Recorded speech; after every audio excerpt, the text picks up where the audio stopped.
Good morning, everybody. Welcome to the COGCC May 24th, 2023 meeting. We'd like to excuse the chair and the director who may be joining us briefly in a bit. We'll go ahead and start with a roll call. Thank you, Mr. Chair. Commissioner Cross? Present. Commissioner McGowan? Here. Commissioner Mesner? Here. Commissioner Oath? Commissioner Ray?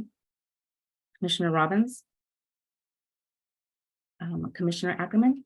Here. Mr. Chair, you have 4 out of 7 commissioners present at the moment. Thank you, Ms. Amaro. Appreciate that. Now we have some time slotted for any commissioner comments. Do we have any comments from any commissioners this morning? Seeing none, we'll go ahead and move directly into the consent agenda. Any discussion or comments on the consent agenda, or anyone willing to make a motion? Mr. Chair, I'll move approval of the consent agenda. Second. Have a motion and a second. All in favor, say aye. Aye. Any opposed? Motion carries. All right, thank you. We're already ahead of schedule. Ms. Amaro, do you know if we have the applicant for our 8:45 docket number 2209-00249, Wave Tech Helium? We do. We're just going to elevate them to panelists. Good morning. Good morning, Ms. Westlinky. Thank you. I'll give it just a few minutes to get our presenters admitted. And we also have a PowerPoint, so we'll get that up and then we will get started. As we're admitting witnesses, I wanted to confirm if we would be swearing witnesses in this morning, or how you would like that to work. We will be. Thanks, Ms. Westlinky. We want to go to staff for a couple of, see if staff has any comments first, and then we'll swear the witnesses in. Okay, it looks like we're still admitting the Wave Tech witnesses. And Wave Tech team, if you could be on your cameras for swearing in, that would be wonderful. Good morning. Great. I believe we've got Igor, is Ed joining today as a panelist? Yeah, Oh. he is. I think he's the only one we're missing. There he is. Perfect. Wonderful. Thank you, Ms. Westlinky. Appreciate that. Like to begin this docket item number 2209-00249 with any comments. I see the chair has just joined us, so if we can stand by just a moment. I know the chair is out on other duties today, but wanted to kick us off and wish us well, I believe. Yeah, thank you. Thank you, Chairman Ackerman. I appreciate you stepping up and appreciate everybody being there. I am indeed at a conference out of state, and I'm going to need to go participate in that to represent Colorado, but appreciated everybody convening this morning. I apologize. I forgot it was an 8:30 start, and so I was contemplating a 9 o'clock start, but I did want to bring to everyone's attention that the Colorado Oil and Gas Conservation Commission has not forgotten about the work that we have done and will continue to do around the topic of cumulative impacts. At this point, we are somewhat waiting legislative direction. There was a bill that addressed cumulative impacts. It passed both the House and the Senate, and we're waiting for next steps. And that will indeed be, we will take the topic back up as soon as we get direction. I didn't want people to think that we had sort of dropped the ball or not acted on it. We are waiting diligently to act in accordance with direction from the legislature. So that's the important topic I wanted to raise before I had to move on to the conference that I'm attending. So commissioners, thank you for giving me a little time. Ms. Westlinky, thank you for letting me interrupt your presentation. And with that, I'm going to mute, and I will be here for a bit, and then I will drop off. But thanks, everybody. We'll be in touch and see you soon. Thank you, Chair Robbins. Appreciate the work that you're doing there. With that, and thanks for your patience, Ms. Westlinky, we'll go ahead and continue on with docket number 2209-00249, Wave Tech Helium, the Eiger OGDP. And I'd like to first go to Mr. Thomas and see if staff has any comments to begin this item. Good morning. Yes, we've elevated Emily Waldron for some brief comments to open. Ms. Waldron, you are recognized. Oh, you are muted. It looks like you're not muted, but I can't hear you. Can you hear me now? We sure can. Thank you. Thank you, Commissioner Ackerman. Good morning, Commissioners. My name is Emily Waldron, and I'm one of the lead oil and gas location assessment specialists on this OGDP application. OGLA staff received a summary statement from CPW on May 22nd. It has been provided to the applicant and the commissioners for consideration. The summary statement was intended to be included with the OGDP materials, but due to a technological glitch, the final summary paragraph was not included in the CPW wildlife summary. OGLA staff will attach it to the Form 2A and include it in the record after the hearing. Staff appreciates the clarifying dialogue with CPW and the opportunity to clarify these materials for the record. Thank you for your time. Thank you, Ms. Waldron. Any questions or comments for Ms. Waldron or for staff? Okay, we will circle back around during commissioner comments if any come up. Mr. Thomas, anything else? I believe that is it, Mr. Chair. Thank you so much. We appreciate that. And we will continue with the swearing of witnesses. So we'll turn that over to Councillor Davenport, if you would, please. Thank you, Chair. Ms. Wesselinki, I have, it looks like 8 folks to potentially swear in. So I'm going to start everyone just by asking you in turn to raise your right hand, state your name, and say that you swear to tell the truth.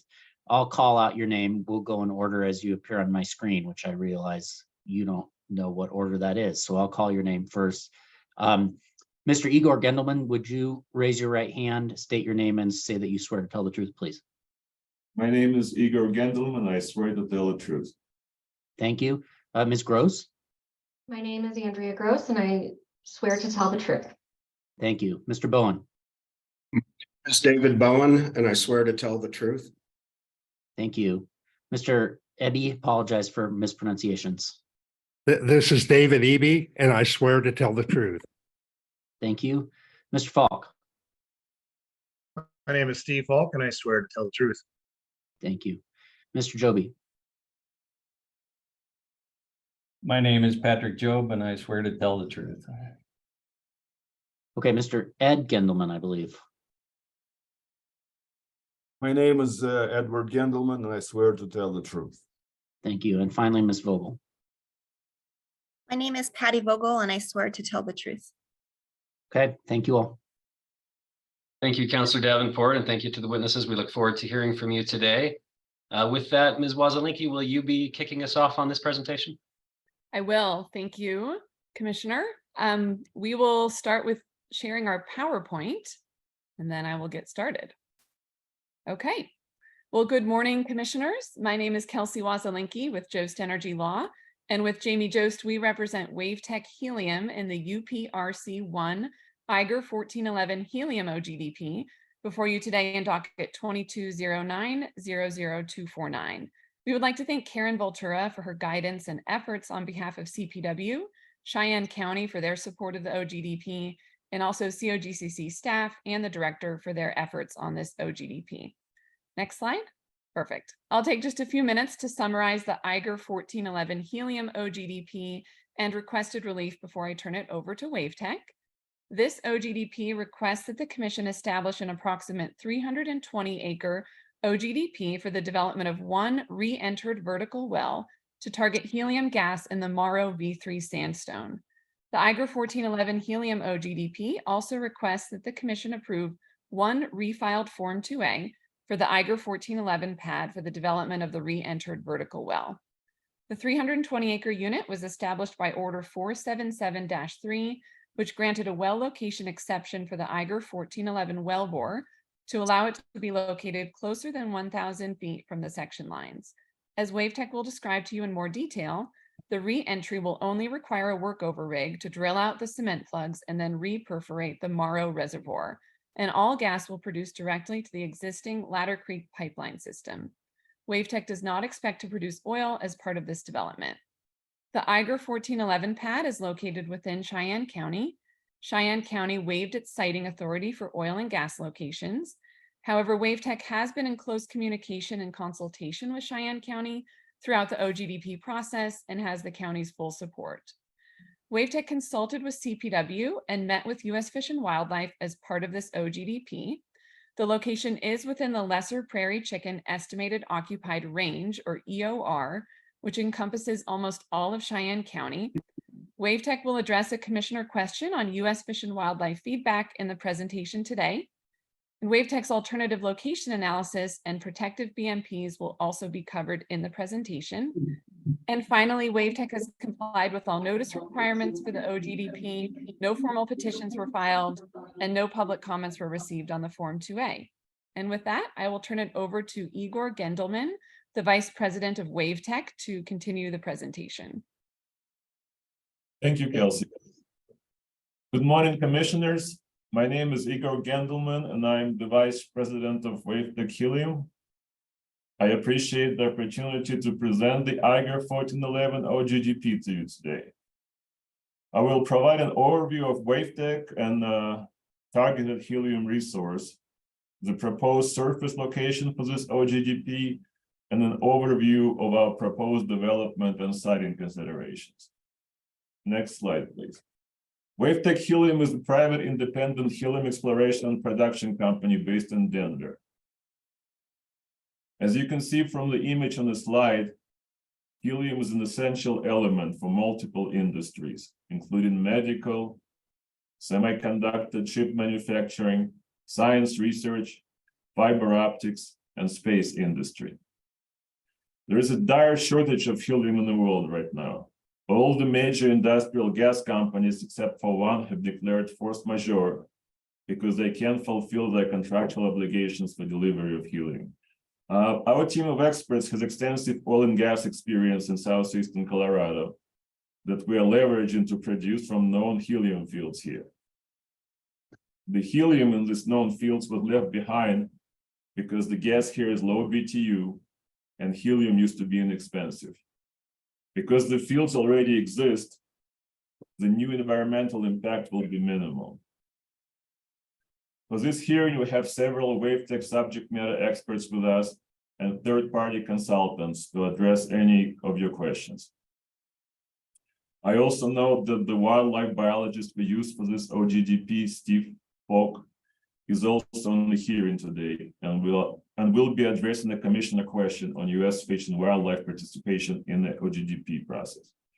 Next slide, please.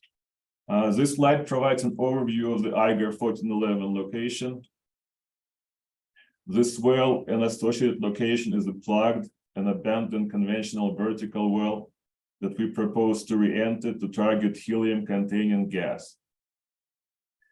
This location is within Cheyenne County, which does not regulate siting. However, WaveTech consulted with Cheyenne County prior to filing the OGDP and will continue to communicate with the county. All gas produced will go directly to the existing Ladder Creek pipeline gathering system that's already in place. The Eiger 1411 used to produce into the system before it was plugged. This location is on fee surface. We have a surface use agreement with the owner. Total pad disturbance will be approximately 3.5 acres and reclaimed down to 1.5 after interim reclamation. The targeted minerals are owned in fee. The location is within the Lesser Prairie Chicken Estimated Occupied Range.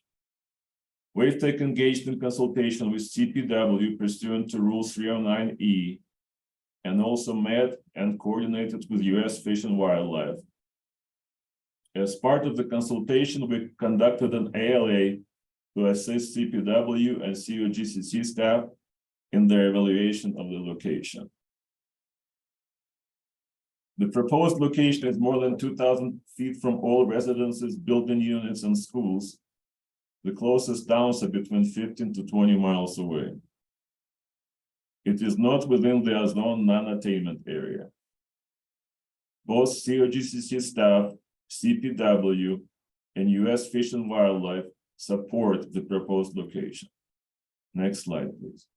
This slide is a brief overview of the Mora B3 reservoir, which is a channel sandstone filling an incised valley.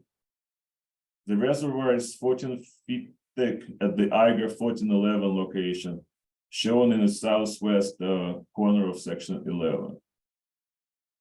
The original Iger 1411 well was still producing natural gas when it was shut in 2005 and was plugged and reclaimed in 2006.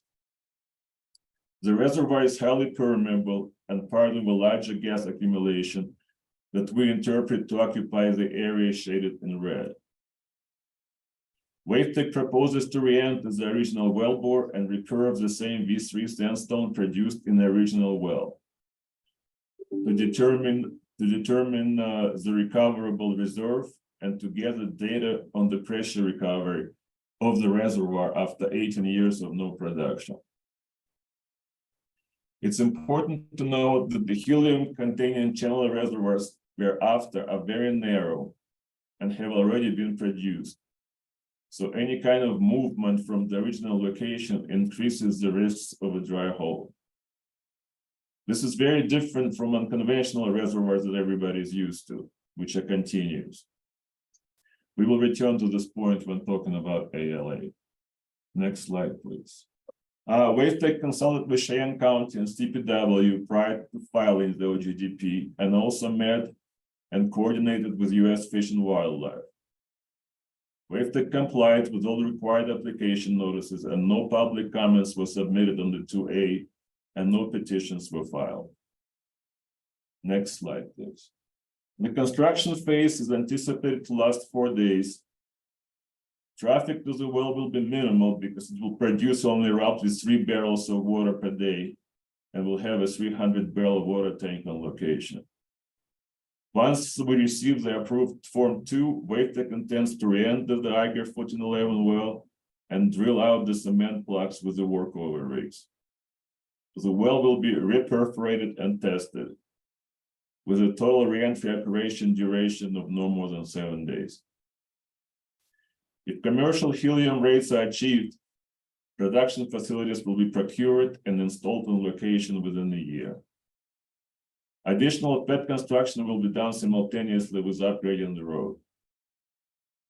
During the production phase, traffic will be minimal during routine inspections, maintenance, and hauling of water, which will happen very rarely. Next slide, please. This slide shows a map of the Lesser Prairie Chicken EOR within Cheyenne County. As you can see, the EOR covers almost the entirety of Cheyenne County. Next slide, please. After we filed the OGDP application, U.S. Fish and Wildlife Services listed the Lesser Prairie Chicken under the Endangered Species Act.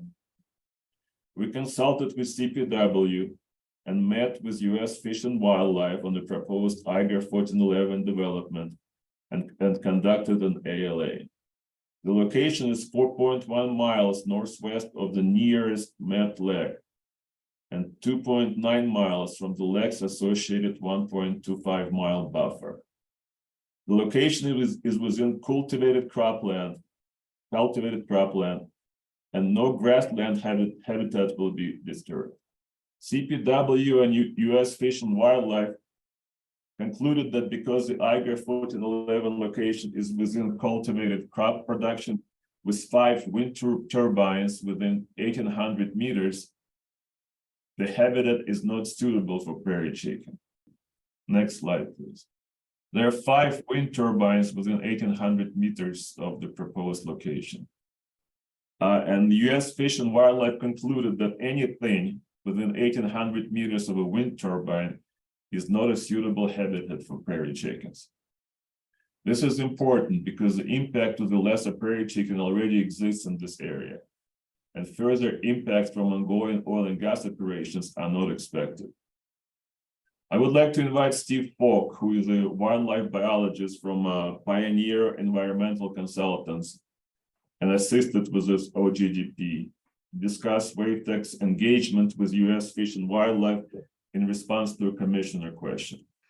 Thank you, Igor. Good morning. My name is Steve Falk. I work for Pioneer Environmental Consultants. I'm a wildlife biologist and I have more than 25 years experience in consulting. I've been asked to join this hearing to respond to questions and points that were recently submitted by Commissioner Ackerman. Commissioner Ackerman stated his concern regarding the lack of detail in the wildlife mitigation plan pertaining to WaveTech's coordination with the U.S. Fish and Wildlife Service. To address this concern, I'd like to offer a brief description regarding consultation with Fish and Wildlife Service. In order to formally consult with the Fish and Wildlife Service, a project proponent or a federal agency must have an established compliance mechanism. Under the Endangered Species Act, there are two compliance mechanisms available. In cases where a federal nexus exists, project proponents consult with the agency under Section 7 of the ESA. For the Eiger 1411 project, there is no federal nexus, so this mechanism is not available to us. A project proponent may consult with the Fish and Wildlife Service under Section 10 of the Endangered Species Act when their private actions have the potential to result in take of a federally listed species. Under Section 10, a project proponent applies for an incidental take permit issued under a habitat conservation plan. The proposed Eiger 1411 project is not expected to result in take of the lesser prairie chicken or any other federally listed species. As such, this compliance mechanism is not available to us. A third mechanism is available. An opportunity is application for inclusion in an existing candidate conservation agreement with assurances. Open enrollment in the range-wide oil and gas DCAA is now closed and not available to WaveTech. Because there is no compliance mechanism for this project, WaveTech's coordinations with the Fish and Wildlife are described as informal consultations or technical assistance. Fish and Wildlife Service member Chris O'Malley provided invaluable support and guidance toward evaluating the potential for the Eiger 1411 project to result in lesser prairie chicken take. The Fish and Wildlife Service does not provide concurrence letters or written direction under informal consultation. CPW and COGCC staff were directly involved and helpful in preparing this first wildlife mitigation plan for a location in lesser prairie chicken high priority habitat. In response to Commissioner Ackerman's recent comments, future wildlife mitigation plans for projects in prairie chicken high priority habitat can include a detailed description of the informal consultation process with the Fish and Wildlife Service. Thank you, Mr. Falk. If you could pause for just a second there. Mr. Daves, I think you're unmuted and we're getting some feedback there. If you're able to mute your mic. Thank you so much. Please continue, Mr. Falk. All right, thank you. It is important to note in the case of Eiger 1411 and for future projects that are not expected to result in lesser prairie chicken take, it is my understanding the Fish and Wildlife Service will not provide concurrence letters or formal opinions. Despite not having established a compliance mechanism with the Fish and Wildlife Service, we completed our own impact analysis as if we were in formal consultation with Fish and Wildlife Service. We reviewed and followed the written guidance provided by Fish and Wildlife Service, including framework for the review of lesser prairie chicken voluntary conservation programs, a topic sheet titled Deconstructing an Action, and a memorandum, guidance on trigger for incidental take permit under Section 10 of the Endangered Species Act, where occupied habitat or potentially occupied habitats is being modified. In short, we evaluated lesser prairie chicken biology and known distribution and occurrence information. We reviewed the aspects of the project that may have potential for impacting the lesser prairie chicken. And we evaluated the potential for existing indirect impacts on the suitability of lesser prairie chicken habitats. The wind turbines, as Igor mentioned, is an example of existing indirect impacts. It is my conclusion that implementation of the proposed Eiger 1411 project would not result in impacts to lesser prairie chicken or result in take. This conclusion is justified based on the following points. The proposed location is not within CPW mapped lesser prairie chicken Rule 1202 high priority habitat. Habitat at the Iger 1411 location is characterized as cultivated crops and are considered unsuitable habitat for the lesser prairie chicken. And then, as Igor mentioned, there are indeed 5 existing wind turbines within 1,800 meters of the proposed location. And based on guidance from the Fish and Wildlife Service, this renders any habitats within 1,800 meters of a turbine unsuitable for the lesser prairie chicken. Again, I'd like to thank COGC and CPW staff for their helpful guidance in preparing the first wildlife mitigation plan that addresses the federally listed lesser prairie chicken. Thank you.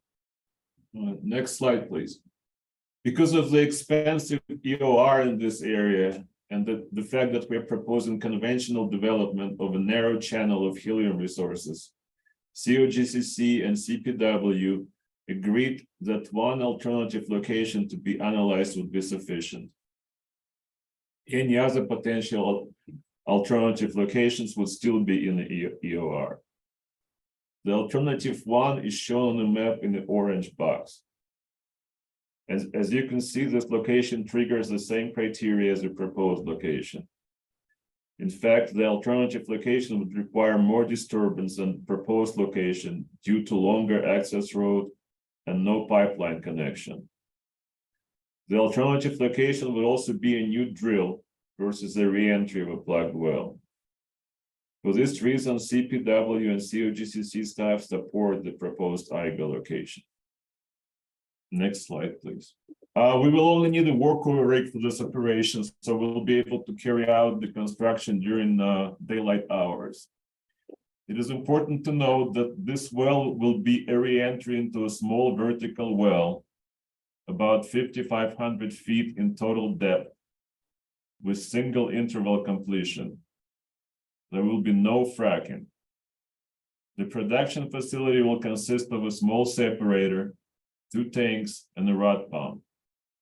Once installed, they will not occupy more than 1.2 acres. The gas gathering system is already in place and belongs to Tumbleweed's Ladder Creek helium plant. No combustors will be needed, which reduces noise and air impacts. The land will be reclaimed to cropland in consultation with the surface owner. I will now turn the presentation back over to Ms. Vasilenki to discuss our financial assurance and conclude the presentation. Next slide. Thank you, Mr. Gendelman. I'd like to take just a minute to review WaveTech's plan to comply with the COGCC's financial assurance requirements. Because WaveTech does not have an approved permit or existing well or location, a Form 3 financial assurance plan is not yet required. I did meet with COGCC staff shortly after filing the OGDP to discuss a plan for financial assurance if this first OGDP is approved. As a condition approval on the Form 2A, WaveTech agrees to submit required financial assurance for the location before WaveTech starts construction. And once WaveTech's first drilling permit is approved, WaveTech will file a Form 3 and will work with COGCC staff to ensure that the required bonding is in place. Next slide, please. To summarize the Iger 1411 helium OGDP and WaveTech's request for approval, we note the following OGDP highlights. Cheyenne County was consulted and waived its siting authority. WaveTech had extensive consultation with CPW, including coordination with U.S. Fish and Wildlife, with an agreed upon wildlife mitigation plan and BMPs. CPW supports the siting of the Iger location. No petitions were filed to the OGDP. The director recommends approval of the OGDP. And finally, the siting and BMPs provide protection of public health, safety, welfare, the environment, and wildlife resources by avoiding, minimizing, and mitigating adverse impacts. Next slide, please. This slide again shows the relief requested for the Iger 1411 helium OGDP. We respectfully request approval of the OGDP and associated Form 2A. This does conclude our presentation. As you can see, we have a team of subject matter experts here from WaveTech, and we are open for your questions. Thank you, Ms. Wasilenki, and thank you to the WaveTech team for your presentation. If we can go ahead and stop the screen share there, please. And with that, we'll go ahead and open up to any commissioner questions for staff or Wave Tech. Would anyone like to kick off questions? Commissioner McGowan. Thank you, Mr. Chair, and thanks for the presentation and answering Commissioner Ackerman's question. Obviously, I'm going to look to him from the wildlife perspective. I am curious to know, since this is your first foray into production development in Colorado, what are kind of future plans for this company? And is it going to be in the same kind of geographic area? And should we have a discussion then, because you're in some pretty sensitive habitat somewhere down the line, what this all is going to look like? Thank you, Commissioner McGowan. I'm happy to take the first part of that question, and I'll turn it over to Wave Tech as well. So we did have a lot of discussions with staff because this is the first of a few OGDPs that you'll see from Wave Tech. 3 others have been filed and are currently pending completeness review. First of all, we followed staff's direction on grouping future OGDPs by geographic location. So this first OGDP, being the first filing, still in an exploratory phase, was filed standalone. However, OGDPs number 2, 3, and 4 have 2 to 3 locations in the same geographic area grouped together. And that was really following COGCC staff's guidance on grouping locations for a more kind of field-wide view. We also had some initial conversations about whether it makes sense for future development to look at a CAP or comprehensive area plan. Right now, and Wave Tech can support me on this and provide more insight, but this is still somewhat exploratory. Leasehold is still being acquired. Locations are still being assessed. A lot of these locations are reentries and some are new drills. So at this point, a CAP really is hard to conceptualize, particularly when you're looking at vertical channel play for helium. But Mr. Gendelman or others, if you have other thoughts on this question, I would welcome them. I think you covered it, Kelsey. If I may, this is Edward Gendelman. I'm the CEO of Wave Tech Helium. And thank you for your question. I think it's important to understand our goal is to put Colorado on the map as a very important helium producer. The area we're in holds tremendous potential for helium, and as was presented earlier, including many Colorado companies and hospitals, there is significant shortages of helium. So we're planning to really address that with a lot of expertise, a lot of careful consideration for the environment and all the rules of COGCC. And this is very important hearing for us because it's kind of opening the door for this development, and it's very important to establish a relationship with the commission and make sure all our actions are clear, well thought through, and planned. And we intend to do that with utmost respect for the environment and all surroundings where we operate. Thank you. Thank you. Thank you for those responses. Thanks, Commissioner McGowan. Any other questions from commissioners? Seeing none, I do have just one question. I wanted to thank you for addressing the question on lesser prairie chicken estimated occupied range, and particularly thank you, Mr. Falk, for providing your expertise and for helping guide this project through that process, which can be difficult sometimes. One question, Mr. Falk, on your comments, just for clarification purposes, on the Section 10 consultation determined that there was no potential for take of lesser prairie chickens. I mean, generally the federal take definition is very, very broad, which can cause, it contemplates any harm or disturbance. Was that something that was determined by the company, or was that in consultation with Fish and Wildlife Service and concluded between you and the service that Section 10 was inapplicable? Thank you for your question, Commissioner. That conclusion was drawn independent of Fish and Wildlife Service. They provided guidance, provided direction on how to use the guidance, and basically helped with the analysis. told me what would be important, what I needed to focus on, and in that way was impactful on the determination. But they again did not provide support or critique my conclusions. If that addresses your question. It does. Thank you, Mr. Falk. I appreciate you laying out how we did that.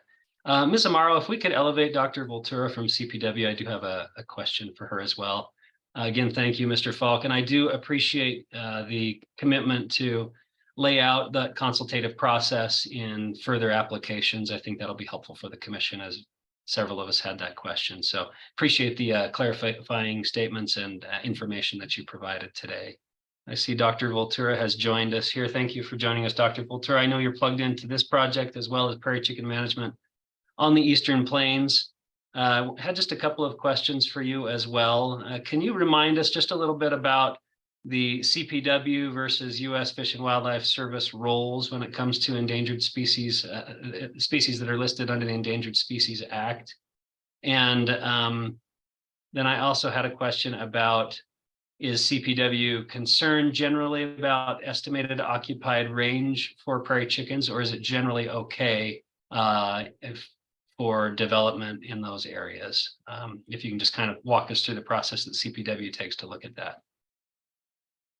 Yes, and good morning, commissioners and everybody from Wave Tech this morning. Yes, so the two processes are, I kind of think of them as parallel processes in terms of the state assessment of impacts and the federal. You know, the state has no authority under the ESA, but we do have a pretty robust lesser prairie chicken monitoring and evaluation program, as we have for a very long time. They are a state listed species. They are state listed as threatened, as well as now federally listed. So we, in terms of them we participate in the federal process when requested. So occasionally we'll get requests to attend meetings. We do have the best local knowledge in terms of where birds are in Colorado, what habitat they're using and things like that. So we share that with both operators and our federal partners throughout the process, throughout the whole kind of management authority. We use the same science, so we use the same guidance that they said in terms of impacts of other structures, like what are those other indirect impacts, what are the avoidance distances. So we use the same science to evaluate. The difference, I think, is, so there are a lot of similarities, but you know, the service, their goal is to keep the species from going extinct. They're looking range wide. They're looking very broadly at these impacts, and they tend to make broader decisions. So the state is going to look at more site-specific issues. So take, for example, the turbine distance. The service says, you know, if they say everything within 1,800 meters of a turbine is no longer usable habitat, they kind of make that blanket statement for the ESA. Whereas CPW may look more, are there existing leks? Are there birds within that buffer distance or nearby? Where are those turbines relative to the well? Is there just one? Are they surrounding it? You know, we're going to look a little bit more at those details and the nuances of that, taking into account that there might be some habitat that's still useful within that. So again, we're using the same information, but we're going to go a little more because we're concerned with chickens in Colorado and habitat in Colorado, as opposed to range wide. They currently occupy 5 states. There's an interstate working group that CPW participates in with the service to look at management over their entire range. Whereas the state, again, is going to focus their interests and efforts on the birds in Colorado. And then under ESA, once a recovery plan is drafted and approved by the service, the state will have a significant role, the primary role, in incorporating that into our state management. So in general, you asked also about the EOR, the estimated occupied range. That is something that CPW has mapped for a very long time, at least for 10 years. It's been part of our management process. And another difference between the state process and what we're seeing from the service right now is the service is looking at everything within that estimated occupied range, which is the broader kind of habitat mapping in Colorado as potential habitat. They're not differentiating between focal areas, leks, connectivity areas within that EOR. So they're not prioritizing within that, looking at it all as potential habitat. The state has always sort of prioritize those focal areas and leks. So leks, again, are where these birds gather in the spring, attract females, and then we know that females nest within about 50% of the females nest within a mile and a quarter of the lek, and almost all of them nest within 2.5 miles of the lek. So the state has prioritized that for our kind of conservation efforts. And so we consider that in line in the rules that's separated out from EOR. But EOR is all potential habitat. It's just not as concentrated. If you want to think of it, there's more patches within that might be possible habitat because it is a broader definition. So we do look at that. We do think it's important. We do find leks, we do find birds in those areas, and we do find, you know, suitable habitat within the EOR. It's just not as concentrated as in the focal area that we included in 1202D when we developed the rules. So those are some of the main differences. Certainly there is potential habitat within EOR, and if we can successfully kind of recover the species and get them to grow again, that habitat will be needed, you know, for them to have enough space. But that's really the main difference, is sort of we tier those habitats by importance, and the service is sort of looking at the entire EOR as potential. Thank you, Dr. Volterra. Appreciate your comments there and your expertise and all the work you're doing on lesser prairie chickens and helping educate us on them as well. Commissioner Cross, do you have a follow-up question? I do. I just wanted to ask a couple questions, Mr. Chair. And thank you, Dr. Volterra, for speaking with us today. And I think for purposes of clarity on the record, you mentioned there being the 1.25 miles and most of them within 2 miles of the lek is where the actual nesting occurs. And to confirm that when you talk to Wave Tech here, the fact that it's 4.1 miles away, was that taken into consideration as you looked at this? It was, as well as the current activity at that lek site. The idea that too, that because they're in cultivated agriculture, there is that itself won't be habitat. So we looked more at what would be the indirect impacts on that surrounding habitat.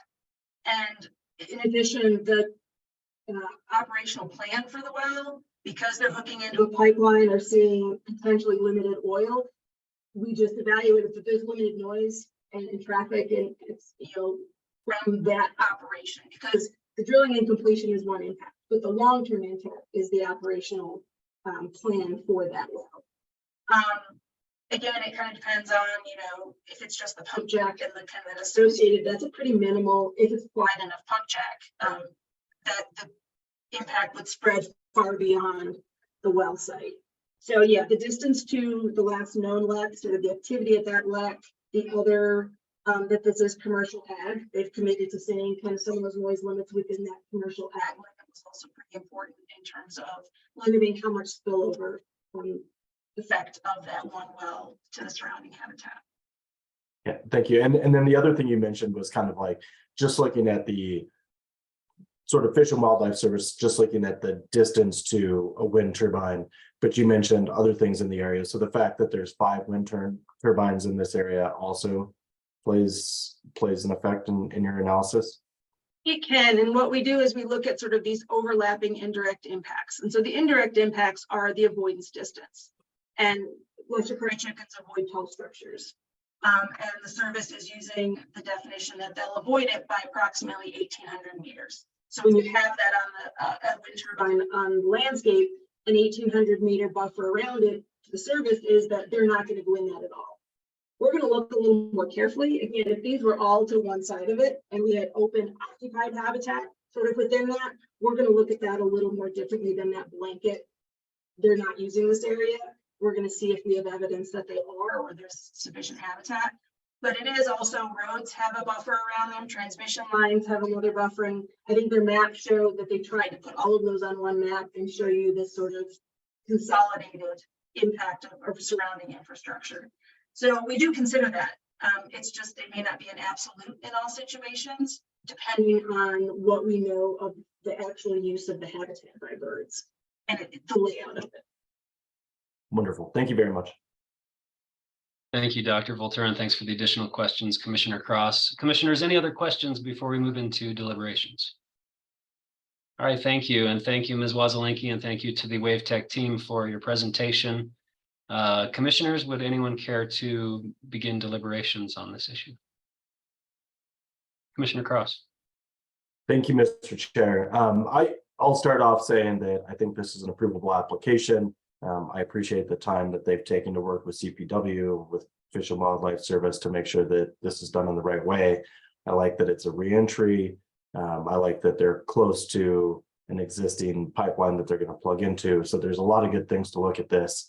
I think most of my deliberations is looking forward. I know that as discussed today, that there's going to be upcoming applications as well. And so I'm going to venture out and guess that this is probably one of the easier ones to start out with, that in terms of protections with wildlife and everything else. And so I'll be interested for sure to see what future applications are going to look like, assuming that this, as mentioned, somewhat exploratory project takes shape and to see how it goes. But for purposes of this application, I do believe that this is approvable. Thank you, Commissioner Cross. Other comments? Commissioner Messner. Thank you, Mr. Chair.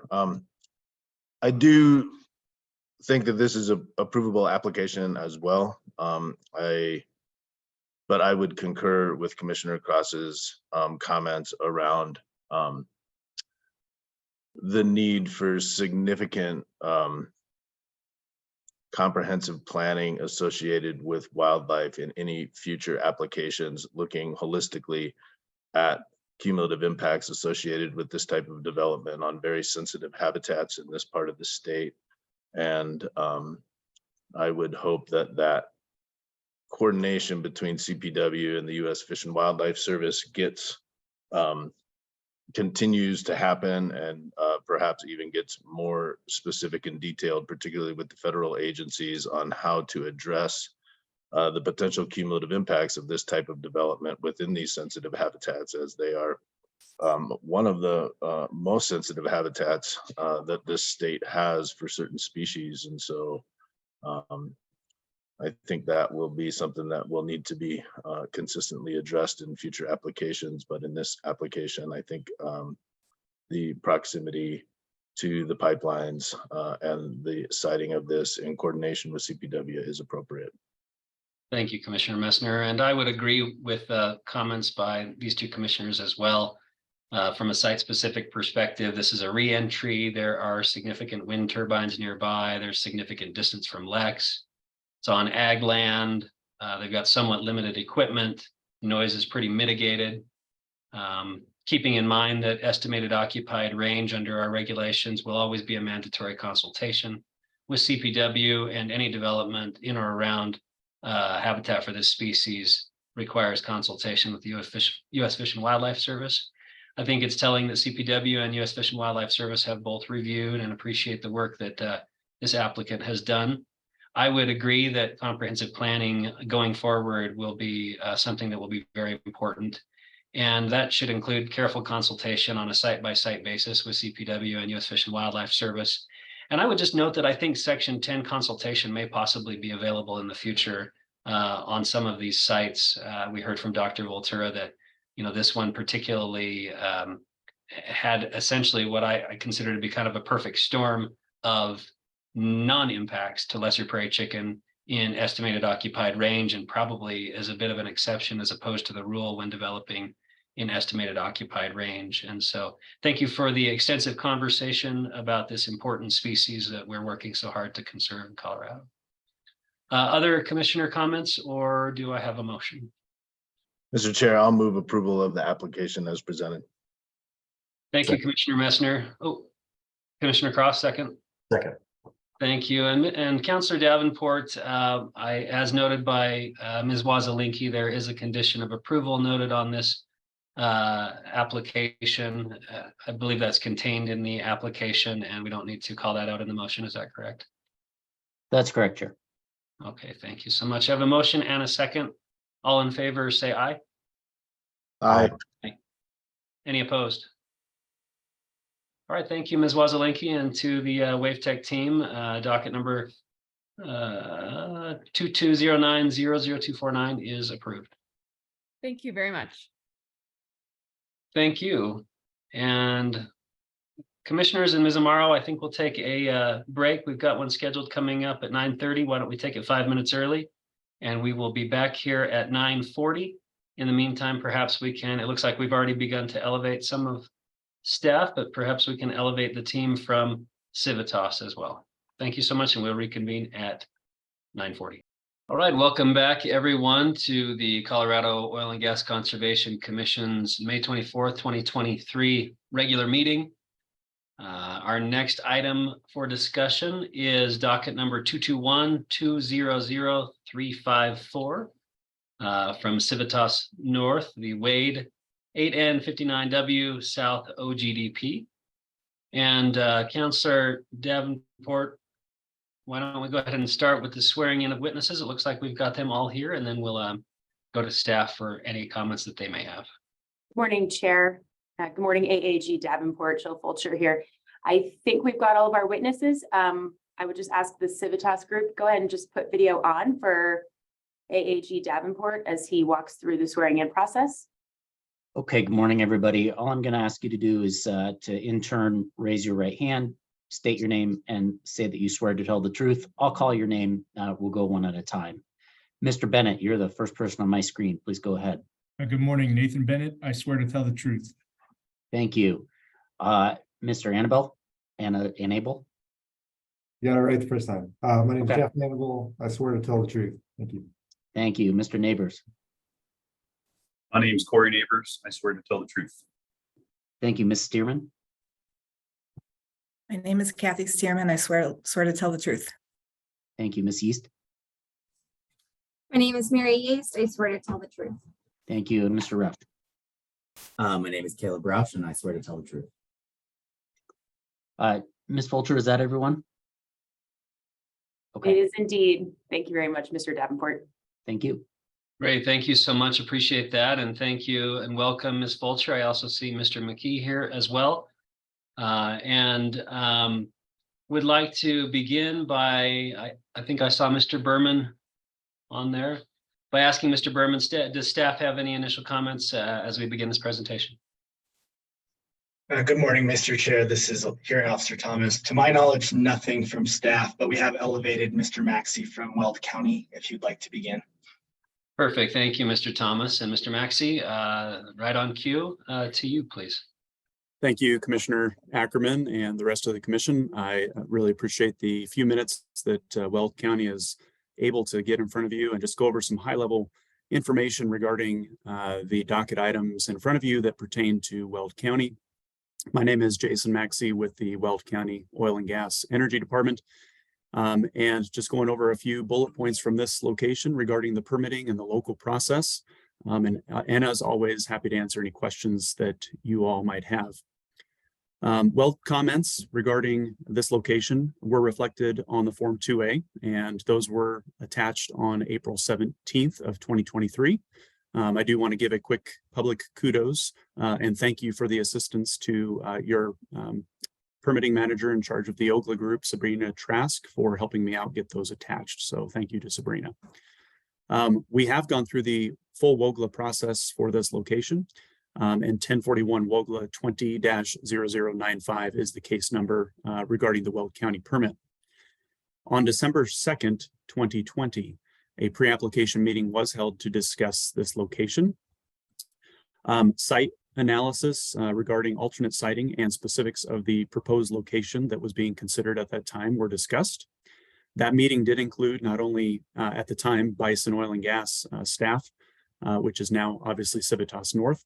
It also included the COGCC staff, and it did include CPW staff as well.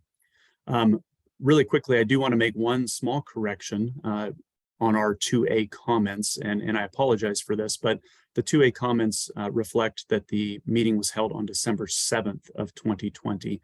That is actually, it should be December 2nd. We are aware of the fact, and we do have the paperwork in our file for Civitas North acquiring Bison Oil and Gas 2. So that was provided to Weld County, that record of transfer, and we appreciate Civitas doing that. Bison or Civitas North submitted their 1041 application to the Oil and Gas Department on January 19th of 2021. And it included an analysis of two alternative sites, which I'm sure they will discuss a little bit today for you all, and which were included in your application as well. Those were reviewed in detail and discussed with oil and gas staff here at Weld County, as well as reviewed by our hearing officer during the hearing. As normal, we always send out referral requests to multiple agencies, as you guys know. Those were sent out February 2nd, 2021. We did receive responses from multiple Weld County departments internally, such as Environmental Health, Public Works, and the Planning Department. We also did receive response from COGCC staff and CDPHE. We did not receive a response from Colorado Parks and Wildlife or the Fire Protection District or the school district. However, it is to note that we send out referrals to some of these districts in general whenever a location is within a school district, even if it's not within 2,000 feet of a school property or a school facility. We still send out a referral to the school district just to make sure that there's other factors that are considered when reviewing these permits from the Weld County perspective, such as an example would be like bus routes. We want to make sure that traffic is okay and that there's not a bus route consideration, things like that. And even though we did not get a response from the Raymer Stoneham Fire Protection District, this location does have a fully signed emergency action plan with the Weld County Office of Emergency Management that was fully reviewed through them. I'm assuming here a little bit, and maybe Ms. Fulcher or the Civitas staff can confirm this when they present, but Weld County did not receive a response from CPW, and I'm assuming that because there was no high priority habitat in the area and there was no concerns stated from CPW. We also did not receive any concerns from the public, from anybody around the location. We send notice of hearing to property owners as well as any building units within 2,000 feet of the oil and gas location, and we did not receive any comments back from anybody that was notified of the Weld County process. We did hold our hearing a couple years ago now on March 25th of 2021. And at the conclusion of that hearing, the hearing officer found the application complete and compliant with Weld County code requirements and approved the permit. A final order was issued and was recorded with the county clerk and recorder as per our normal process on March 31st of 2021, and then published in the Greeley Tribune to give that final public notification of the perfecting of that permit. From a land use perspective, Weld County believes this is a good location. It is close to other oil and gas developments, so we have no compatibility or land use surface types of concerns. And our last comment is we would support approval of this permit at the COGCC level. So thank you again very much for a few minutes. Happy to entertain any questions and try to answer whatever I can. Thank you. Thank you, Mr. Maxey, and thank you for being here on behalf of our partner, Weld County. Will you be staying with us through the duration of the presentation? Yes, I will. I'll just mute and shut my camera off, but I will stay online. Okay, great. We'll hold any questions then for commissioner questions after the presentation. Okay, also, thank you. You bet. And also appreciate your recognition of Ms. Trask. She and her team work very hard and do a great job. Thank you for mentioning that. You're welcome. That said, thank you so much from Weld County. Ms. Fulcher, will you be kicking us off for the presentation from Civitas North? I will indeed, Chair. Thank you. And if you give us just a minute, I think we'll start our share screen. We've got a presentation for the commission and for the public. I'll wait for Mr. Annable to get that up and then we'll be off and running. All right. Looks like he's got it here. Give me just one more second. All right. Thank you very much, Chair. And again, thank you to Mr. Maxey as well. I appreciate his comments and his being here this morning on behalf of Weld County. And thank you very much to the staff and to the director, Ms. Trask, and her team as well for their time on this particular docket. As always, it just never ceases to amaze me how much they do, and we appreciate their time on this docket here today and getting us to this point. My name is Jill Fulcher, shareholder with Beatty and Wozniak, here today on behalf of Civitas North LLC in docket 2212-00354. This docket consists of an application to approve the Wade 8 North 59 West South OGDP located in unincorporated Weld County, as you heard from Mr. Maxey. The application also requests approval of a 1,920-acre drilling and spacing unit with approval of up to 7 wells for production of oil and gas from the Niobrara Formation. I'm going to kick us off with just a few high-level comments to start the morning, and then Mr. Annable will walk you through our presentation today. And then as you saw, we have a host of panelists here to answer your questions following the presentation. The Wade OGDP totals approximately 1,930.96 acres. That includes the 1,920 acre drilling and spacing unit, and that is comprised of sections 20, 29, and 32 of 8 North, 59 West. And that also includes a single new oil and gas location within portions of section 17, just north of the drilling and spacing unit. And that location has a disturbance area of 10.96 acres, which brings us to our total acreage in this OGDP. The single pad, the Wade 85917 pad and location has been approved by Weld County through its WOGO process, as you heard from Mr. Maxey, and there are no proximate local governments to this location. As you'll hear from Mr. Annable today, the Wade pad is an optimal location for developing the Wade OGDP minerals in a manner that avoids and minimizes impacts to the public, to the environment, and to wildlife. A few notes: the pad is a significant distance away from any potential receptors. The closest residence to this pad is about 2 miles away. There are no disproportionately impacted communities in this area or near this pad. And likewise, there are no high occupancy building units, schools, or childcare centers near this pad. In fact, the closest school is approximately 10 miles away. The Wade pad is also outside of high priority habitat, which is exactly why, to Mr. Maxey's point, I believe CPW did not request consultation here. You'll hear that from Mr. Annable. It is also not within a floodplain and does not come within or up gradient of any mapped or visible riparian corridors. No ALA was required as part of this pad submittal, and as it did not trigger any ALA criteria under the rules. In addition to the optimal siting of this area or this location, Civitas will also employ various best management practices and mitigations to further reduce potential impacts to public health, safety, welfare, the environment, and wildlife. Mr. Annable will walk you through some of those BMPs here today. And finally, this OGDP complies with all substantive and procedural requirements of your rules. This application was provided to all interested parties along with a notice of hearing and published in the local paper. And all interested parties were also notified when this application passed completeness and invited to make comment on the Form 2A. No Form 2A comments were received.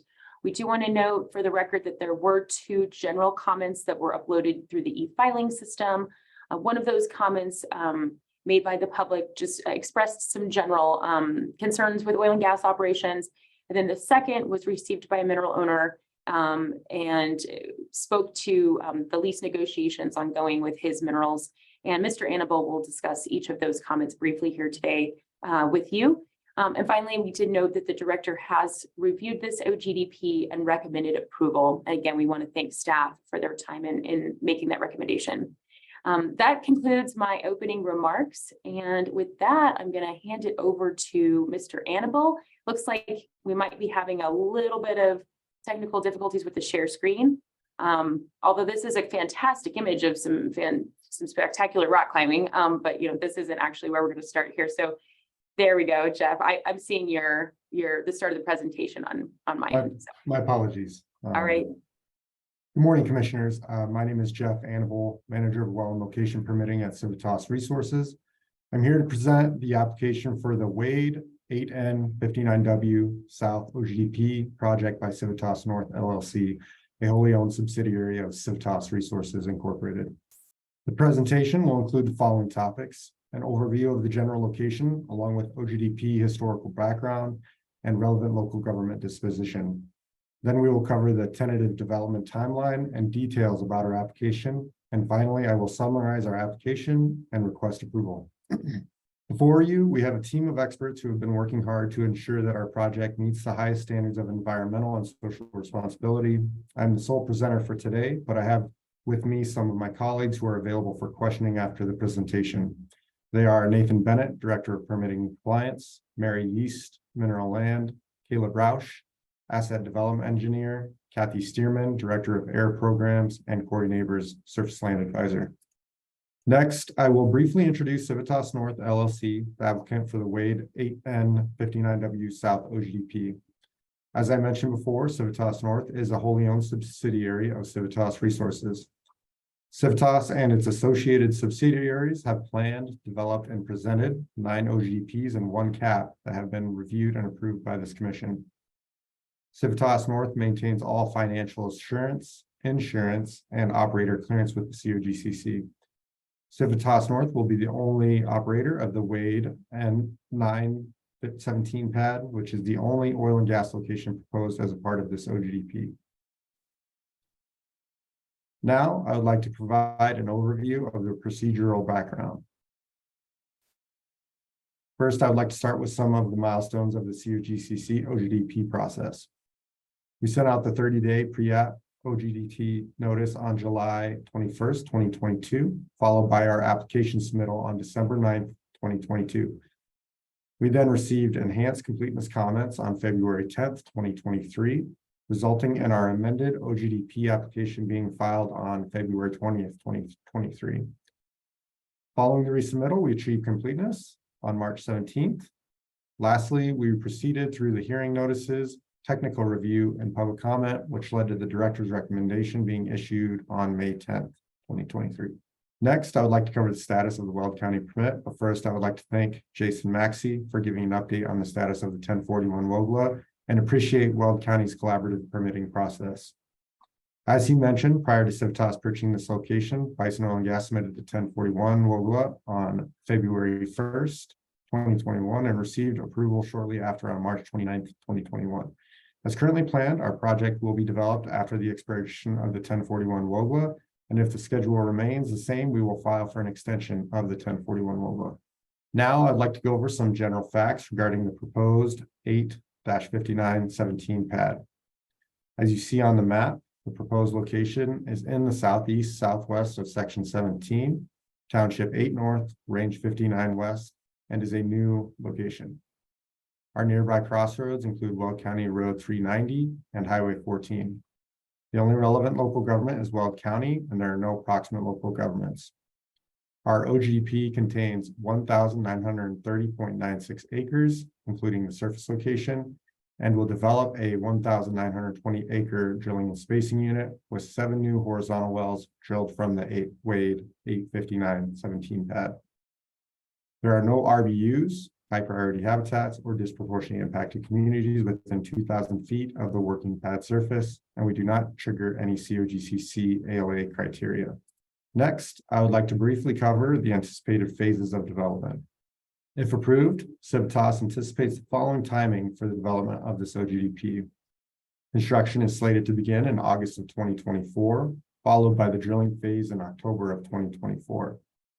Next, the completions crew will mobilize and start completion operations in February of 2025, which culminates in flowback and production operations in May of 2025. Once the wells have finished flowback, we anticipate starting interim reclamation operations on July of 2025. Now, I'd like to cover cumulative impact mitigation and best management practices that are proposed as a part of this OGDP. The most significant mitigation proposed with this OGDP is this location siting itself.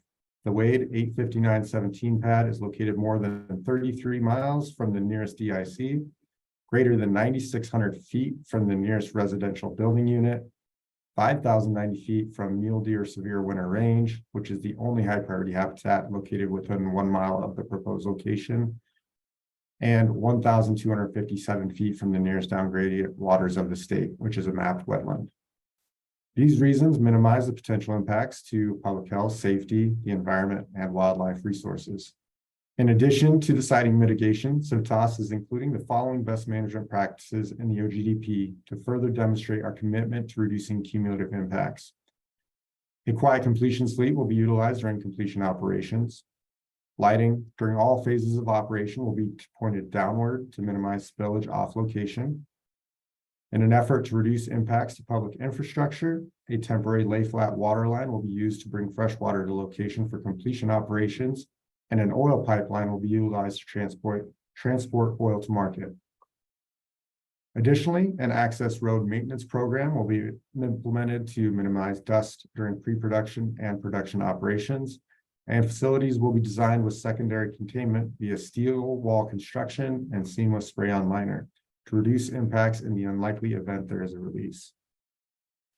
Since security is of the utmost importance to Civitas, we will have regular site monitoring with automated remote controls and shutdown capacity. Now, I would like to cover some air and odor mitigation practices that will be utilized for the proposed development. Prior to operations, an air monitoring plan will be developed and approved by CDPHE. During pre-production operations, we will utilize top-notch best management practices, including drilling fluids with low to negligible aromatic content and routing our flowback through permanent production facilities, allowing for greater emission control. During production operations, operator will utilize instrument air pneumatics and a maintenance vessel, which will minimize natural gas vented to the atmosphere during normal production operations. In addition, permanent production facilities will be powered by utility power, further reducing emissions, and finally, gas will be routed to a pipeline. Next, I would like to cover the lesser area impact exemptions that were requested in the OGDP. Since our location was sited greater than 1 mile from residential building units and greater than 5,000 feet from the nearest high priority habitat, Civitas requested lesser area impact exemptions for the noise mitigation plan and the light mitigation plan, both of which were granted by the director. Now, I would like to cover public comment, as community input is a valuable part of the application process. During the OGDP process, Civitas received feedback from 2 members of the public. We appreciate their input and we respect their opinions. One of the comments was not specific to our project, as it referred to schools that are far away from the proposed development area and expressed general opposition to the oil and gas industry. The other comment came from a mineral owner within the development area, with whom we will continue to communicate and seek to secure a lease for the minerals that we intend to develop in this OGDP. Lastly, I would like to summarize our proposed development and respectfully request approval. The Wade 8-5917 pad, oil and gas location, is a suitable site for the development of energy resources, as it meets the criteria of public interest and environmental protection. The site has been carefully selected to maximize distance to cultural and wildlife receptors, as well as minimize the impacts on the surrounding land, water, air, and wildlife. The proposed best management practices include measures to prevent spills, reduce emissions, and minimize impacts. These practices will ensure that the Wade 8-5917 pad oil and gas location is operated in a safe and responsible manner. The location siting of the Wade 8-5917 pad didn't require consultation with, nor was one requested from Colorado Parks and Wildlife or the Colorado Department of Public Health and Environment. Civitas would like to express its gratitude to Director Murphy and the COGCC staff for the diligent and thorough evaluation of the Wade 8N59W South OGDP and their recommendation of approval that was issued on May 10th, 2023. Civitas acknowledges and accepts the terms of approval that the director proposed in her recommendation. And finally, Civitas North LLC respectfully requests approval from the Commission on the Wade 8N59W South OGDP and associated spacing application. That concludes our presentation. Thank you, commissioners, for your time. Our team is available for questions. Thank you to Ms. Fulcher and to the Civitas North team, Mr. Annable, particularly appreciate your presentation and the information that you've provided here. If we can go ahead and stop the screen share, please. And commissioners, do we have any questions for the presenters today? Commissioner Cross, please. Thank you, Mr. Chair, and thank you for the presentation. I want to first start off with respect to the drilling and spacing. There's going to be several orders vacated for drilling and spacing units. I want to confirm that that was for the Bison oil and gas approvals that are being taken out with this. Is that correct? Yeah, thank you. Commissioner Cross, I'll take that initially. Yes, that's correct. Okay. And then my second question is about the number of the oil tanks that you're proposing. I know that Civitas usually does the tank light systems here. And I wanted to inquire about the use of 4 tanks, especially if they're going to be something that's just for if the takeaway is offline. It just kind of jumped out to me that 4 seemed like a lot for kind of emergency situations for that. Could you go into a little bit more detail on that? Thank you, Commissioner Cross. I'm going to defer to Nathan Bennett on this question. Thank you, Mr. Annable, and I appreciate the question, Commissioner Cross. To that extent, we do believe that the tank count that is proposed in our Form 2A is appropriate for the situation. As you may note, the wells that we're proposing to drill or via the drilling and spacing application that we have are 3-mile long laterals. And so the longer, this is theoretical, right? But the longer the well, the more volume it will produce. And so since we are tied into third party or will be tied into third party oil infrastructure here, we need to account for a worst case basis to ensure that we have room on location to store fluids during such time that there may be an outage on that pipeline system. And this will just be for purposes of storage, not for purposes of increased pressure or anything like that, correct?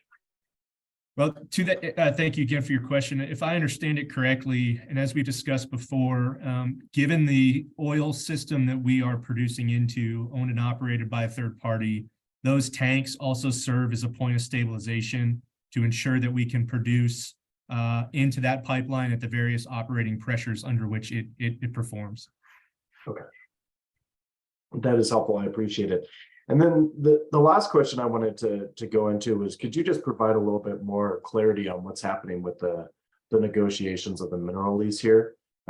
Appreciate that you're going to continue to talk to it, but can you give us an idea about the percentage of minerals, what discussions you've had up to this point in time? And excuse me, sorry, my allergies are kind of killing me right now. And potentially what kind of barriers you seem to be facing at this point in time. Commissioner Cross, thank you for that question. I'm going to, I'll start out the answer, and then I think Ms. Yeast is here and can speak to the mineral ownership piece. But I do want to just start out by saying that the discussions that Mr. I think Durgo was the gentleman who filed the comment. The discussions he'd had on leasing actually took place with a former Civitas land negotiator who's no longer with the company and not here today. So it's difficult. I don't know how familiar Ms. Yeast is with those initial discussions. As you know, Civitas is going to be under every obligation to continue good faith negotiations with Mr. Durgo as we proceed along with development, and certainly before any statutory pooling application could be filed. And so I think that Civitas can make every commitment here today that those good faith discussions will continue. But just wanted to point out that the chief party, the subject matter expert talking to Mr. Durgo at this point on leasing is no longer with the company. So just wanted to point that out for the record. And then with that, I think Ms. Yeast is here and can maybe speak to his mineral ownership. Hi, yes, thank you for the question, Commissioner.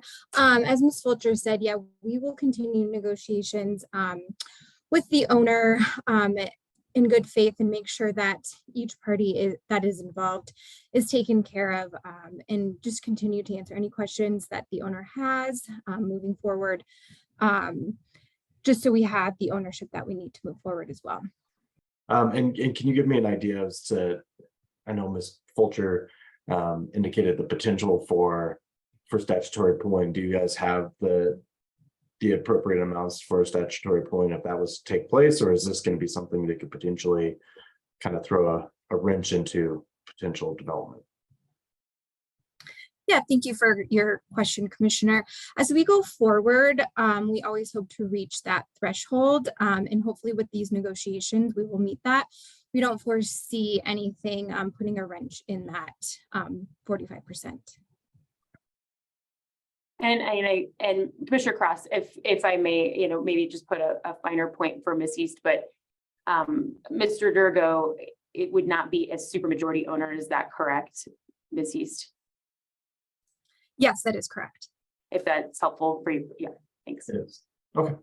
Thank you. I think that's the only questions I have right now. Thank you, Commissioner Cross. Other questions? Seeing none, we appreciate the conversation and the information that's been presented today, Ms. Fulcher and the Civitas North team. Thank you so much. Commissioners, any desire to initiate deliberations or further deliberations on this application? Seeing none, do I have a motion? I'd move for approval with the conditions of approval noted in the director's recommendation. Motion by Commissioner Cross. Do I have a second? Second. Second by Commissioner McGowan. All in favor, say aye. Aye. Aye. Any opposed? Thank you again, Ms. Fulcher and the Civitas North team. Your application has been approved. Thank you very much, Chair and Commissioners. Okay, we do have one docket left on the agenda today. Thank you. And I see Mr. Peskin. Do I see Mr. Schultz with us? I do. Wonderful. Okay, we'll go ahead and move into our final agenda item, docket number 221-200376, an enforcement issue associated with Energy Investment Partners. And appreciate Senior Assistant Attorney General Scott Schultz being with us today, as well as Hearing Officer John Peskin. And we'll go ahead and turn over to Mr. Schultz, I understand, for any preliminary comments or presentation to the commission on this issue. Did we lose Mr. Schultz? We'll give him 1 second. I have before hit the unmute button thinking it was the unmute button, and it's the red leave button. So we'll see if that was the action that took place. Mr. Schultz, I believe you are back with us.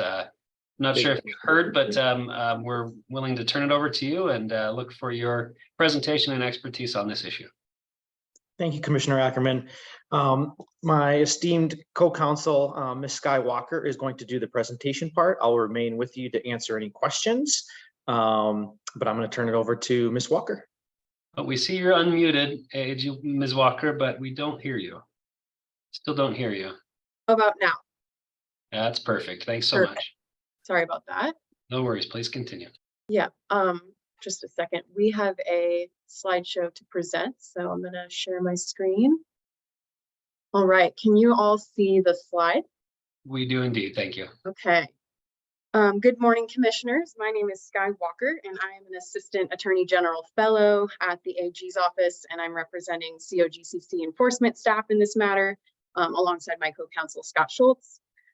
In this hearing, we are requesting that the commission enter order finding violation 880 against operator Energy Investment Partners, LLC.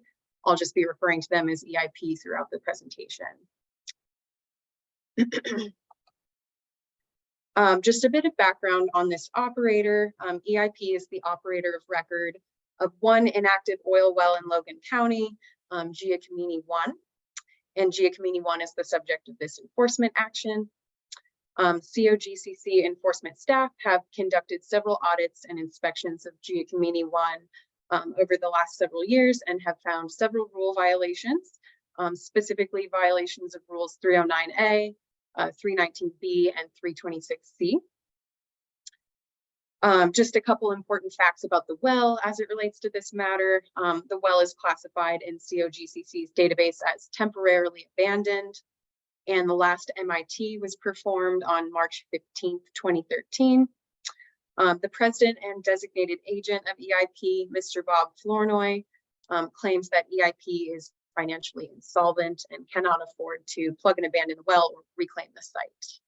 On October 8th of 2020, the COGCC staff did issue a notice of alleged violation to EIP.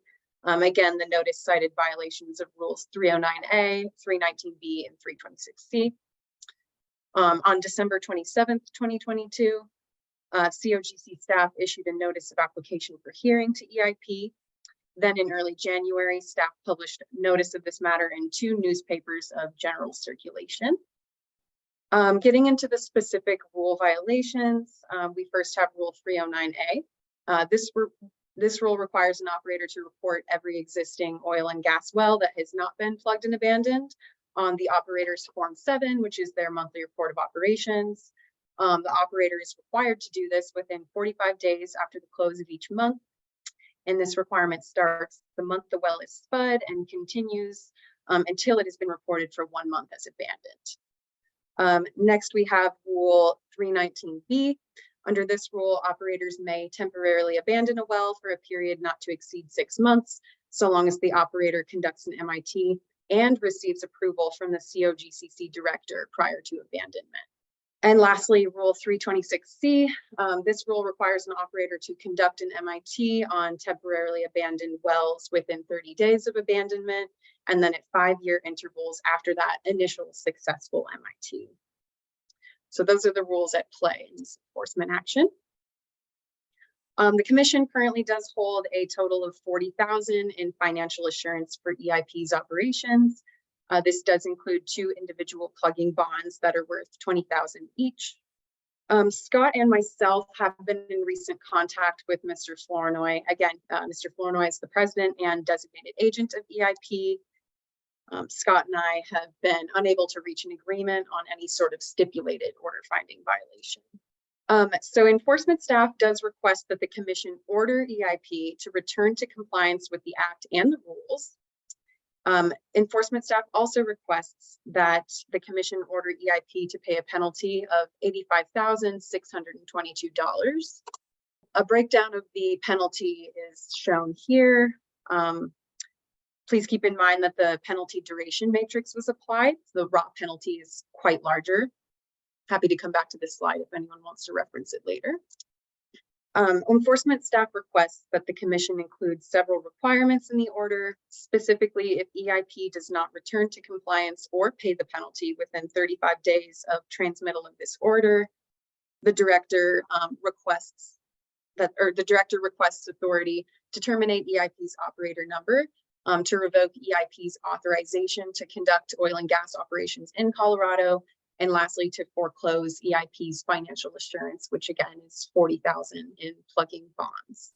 Enforcement staff also requests that the commission order include provisions allowing the director to declare EIP's wells orphaned as defined in the rules. And secondly, to investigate, prevent, monitor, or mitigate adverse environmental impacts at wells formerly operated by EIP. To conclude, COGCC enforcement staff requests that the commission adopt proposed order finding violation 880. This concludes our presentation, and Scott and I are happy to answer any questions that you might have. I'm going to stop sharing for now. Thank you, Ms. Walker. Thank you. Commissioners, any questions for our team at the Attorney General's office or for staff on this issue? Seeing none. Do I have a motion? Move to approve the proposed order of finding violation. Second. Motion by Commissioner Cross, second by Commissioner McGowan.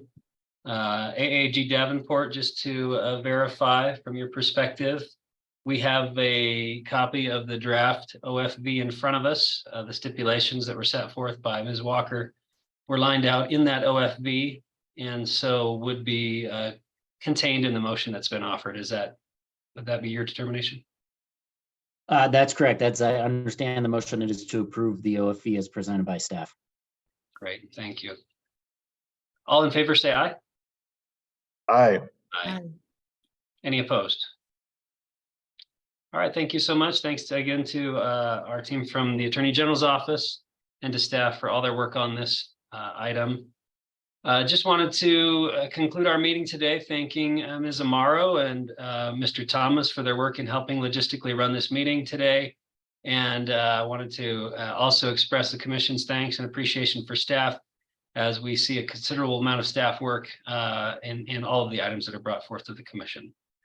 So that said, the only item left on our agenda is a motion to adjourn. So moved. Motion and a second. All in favor? Aye. Aye. Any opposed? All right, we stand adjourned. Thanks so much to everyone.